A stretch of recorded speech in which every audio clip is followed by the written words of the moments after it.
तो हेलो दोस्तों, हम लोग पिछले वीडियो में जो त्रिकोणमिति चैप्टर 8 के प्रश्नावली 8.1 के प्रश्न संख्या 4 तक सोल्व कर चुके हैं। अब हम लोग इस वीडियो में प्रश्न संख्या 5 को सोल्व करेंगे। तो आप लोग इस वीडियो को ध्यान से देखिएगा, ठीक है। यदि सेक थीटा बराबर 13/12 हो तो अन्य सभी त्रिकोणमितीय अनुपात ज्ञात करना, ठीक है। यहाँ पर दिया गया है सेक थीटा, यहाँ पर सेक थीटा बराबर दिया गया है 13/12। देखिए यहाँ पर सेक थीटा दिया गया, सेक थीटा का मान होता है कर्ण बटा आधार, कर्ण बटा आधार हो दिले हैं। यानी कि कर्ण का जो वैल्यू है, कर्ण का वैल्यू ऊपर वाला है 13 और आधार का वैल्यू है आपका है 12। तो हमको क्या ज्ञात करना है, पहले लंब ज्ञात कर लेंगे। तो लंब ज्ञात करेंगे, उसके बाद जो बाकी जो 6 गो निष्पत्तियां हैं, 5 गो 6 निष्पत्तियां हैं, त्रिकोणमितीय निष्पत्ति 6 गो है आपका sine theta, cos theta, tan theta, cosec theta, sec theta, cot theta. इसमें से सेक थीटा का वैल्यू दे दिया है कर्ण बटा आधार, जो हम लोग 6 निष्पत्तियों को पहले लिख लिए हैं अच्छी तरह से समझने के लिए, क्योंकि साइन थीटा बराबर लंब बटा कर्ण होता है, कॉस थीटा बराबर आधार बटा कर्ण होता है, टैन थीटा बराबर लंब बटा आधार होता है और कोसेक थीटा बराबर कर्ण बटा लंब होता है, सेक थीटा बराबर कर्ण बटा आधार और कॉट थीटा बराबर आधार बटा लंब होता है। देखिए इसमें हम लोग को लंब की भी जरूरत पड़ रही है, इसी चलते पहले हम लोग कर्ण और आधार के सहायता से लंब ज्ञात करेंगे पाइथागोरस प्रमेय का प्रयोग करके। तो लिखेंगे पाइथागोरस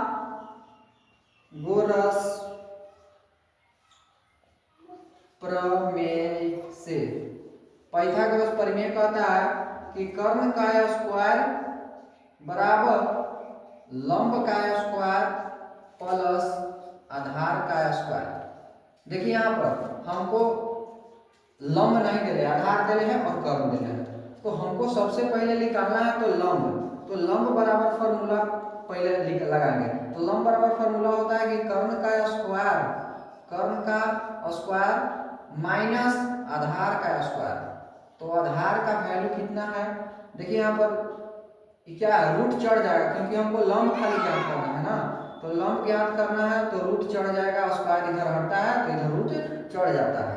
तो कर्ण का मान कितना है, तो कर्ण का मान है 13, 13 के स्क्वायर करेंगे माइनस 12, तो 12 के स्क्वायर करेंगे तो यहाँ पर हो जाएगा, इसमें रूट चढ़ेगा, 13 के स्क्वायर 169, 12 के स्क्वायर 144। तो देखिए यहाँ पर घटेगा तो आपको लंब बराबर हो जाएगा कितना, रूट 169 में से 144 घटेगा तो 5 25 बचेगा, तो रूट 25 बचेगा। तो रूट 25 का वर्गमूल 5 होता है, यानी कि हमको लंब बराबर कितना हो गया, 5 हो गया। चलिए तो हम लोग को तीनों ज्ञात हो गया, कर्ण 13, आधार 12, लंब 5।